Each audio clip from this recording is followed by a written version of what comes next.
Dans le tintement du carillon, Lucie découvrit la boutique. Oh, les étagères sont vides, mais que vendez-vous donc? Approche-toi, fillette. Regarde toi-même dans cette caisse. Lucie ouvrit, souleva un couvercle de bois, saisit un paquet enveloppé de papier, le défit et découvrit un bocal. Elle prit un autre paquet, défit le papier, un autre bocal. Un autre papier, un autre bocal, un autre paquet, un autre bocal, paquet, bocal, paquet, bocal. Quand elle défit le dernier paquet, Lucie était cernée de bocaux de toutes sortes, de toutes tailles, de toutes formes.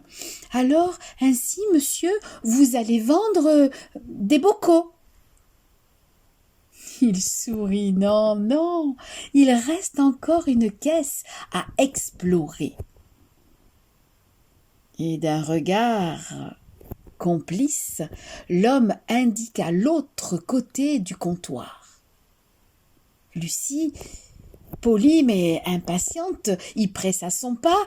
La caisse était imposante, mais elle souleva très vite le couvercle. Au milieu du papier de soie, la fillette découvrit des paquets soigneusement alignés. Elle en prit un, délicatement, déploya le papier et découvrit là, emmitouflé dans un papier transparent retenu par un ruban luisant, elle reconnut des caramels. Lucie ouvrit un autre paquet, et là, des boules de gomme. Et puis un autre paquet, c'était des réglisses. Lucie suspendit son exploration, soupira dans un sourire. Oh, cher monsieur, nous espérions tant.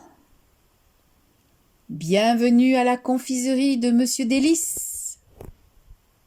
Bientôt, tous les bocaux furent remplis et déposés sur le comptoir. Plein de bocaux remplis de bonbons, des nougats, des sucettes, des pastilles, des coquillages de toutes les couleurs. Et bientôt, les bocaux quittèrent le comptoir pour être déposés sur les étagères.